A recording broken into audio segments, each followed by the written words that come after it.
Well, I think there are massive opportunities in mobile advertising because I think there's been this relatively recently emerged huge gap.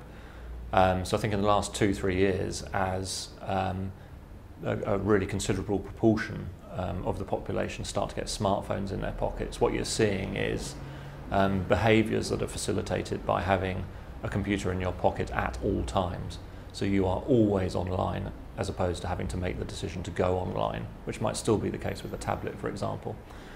So there's a really big difference there, and I think because the mobile marketplace has been relatively fragmented and has the complications that you alluded to, I think that's made it feel a little bit difficult and a little bit risky for people to get executing on phones in the way that consumer behaviour would lead you to think you should. So I see a really big gap emerge. You know, people are spending more than half their time, communications time, on mobile devices, but we're spending only 10, 12, 14% of our advertising budgets on those devices. Then there's clearly an opportunity to close that gap and do so effectively. So, for example, we're working with a client, Cineworld, in London here, who I think have really understood the nature of that behavioural change of their customers. That because their customers are always online and their customers are passionate about film, they kind of understood that customers will decide when they want to draw down on the sorts of information that they do about Cineworld, whether that's actually making a transaction and buying a ticket for the cinema, or whether they just want film clips, film information, or whether they have seen a film and wish to sort of re-engage with the property at a later date. So I think you're seeing a really smart business there that's understood that the nature of that engagement will change across time. Some of it may be very, very short snacks, some of it may be longer dwell time, some of it may be the transaction itself. What they've all got in common is it's the consumer deciding when they're going to engage, as opposed to having a message pushed at them at a certain point in time. So do you see it as more of a direct response medium than a branding medium? No, I think at the moment it has been. I don't think that is what the medium itself is at all. I just think advertisers and agencies generally are more conditioned to understanding how to develop content that plays traditionally into those spaces. So good DR content to share out, good branding content to share out. And I think on smartphones what you're seeing is because they're such unique devices and the sorts of ways in which consumers use them is so different.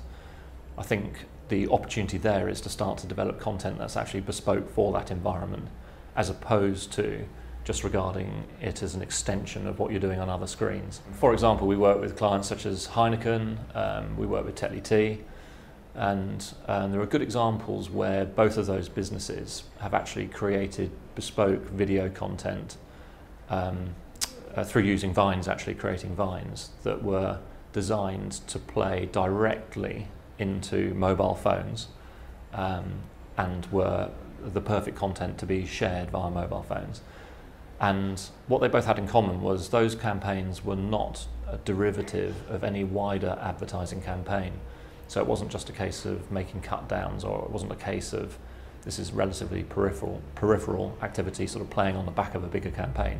These were campaigns designed into mobile spaces, and really effectively so. Well, I think you're seeing apps being massively dominant at the moment in this space, and I think you start to even just look at apps by themselves, and you can see that different brands and different businesses have very diverging views as to what they want apps to be. And there's some research actually I've just seen here in the UK where the IAB have found that around 50% of the top retailer apps in the UK have no transactional capability. And you kind of think, well, why would that be with retail organisations? Surely they'd like to transact, and you can sort of almost see the cogs whirring in those businesses, just trying to think, well, actually, is the app a really rich content experience that says something about our brand that we're wanting people to spend lots of time in, or is the app just a really neat way to a transaction? And I don't think anyone really knows the answers. This is the other thing at the moment. This is too new, it's too fresh, behaviour is changing too fast. So what we would say is the important thing is to get active in those spaces. Get learning, get comfortable with the idea of imperfection. we talk about living a life in beta. This stuff's changing too fast to draw up careful designs that you execute against later in the year or in a year's time. This is happening now. Consumer behaviours now, so it's sort of, and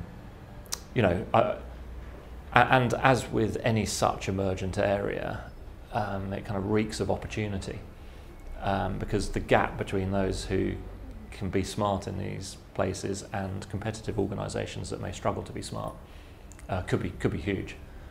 So I think there's real competitive advantage, and there's a real business opportunity in it, not just branding or marketing.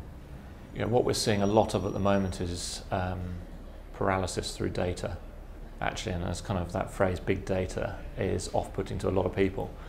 And I would have it that there are very few organisations that can actually handle, manipulate or interpret big data. What I think it's stopping people doing is, because it sounds difficult and complicated and they can't do it, is I think people aren't using small data and relevant data anything like as much as they should be. Or could be. So I think there are probably, for almost every brand and business I can think of, there are quite focused data sets that if we all took the time to stop and look at, you're effectively getting a live read on your customers' behaviours and their motivations, and if you act against that, I think you could easily make your communications much more effective. So again, if you look at the beer category, for example, just simply using data that is temperature related could really enhance the relevance of your communications on hot days, cold days, sunny days, rainy days. It's not complicated data, it's easily accessible, but often not used because it just feels difficult. Over the last 2-3 years, actually, you've seen can become a really interesting melting pot of innovation around media communications, actually. I think that idea of it being a sort of an ad festival that is purely or mostly celebratory has kind of really shifted in the last couple of years, and what we've seen is it provides a really energetic environment where you're getting these really smart organisations that are playing around advertising and communications, ad tech companies, data businesses, mixing with these large media organisations, might be ourselves or on the media owner side. I think it's creating a really interesting sort of melting pot of ideas. And because that world is moving so fast, year on year, you're seeing very, very different sort of approaches and focuses from that community, I think.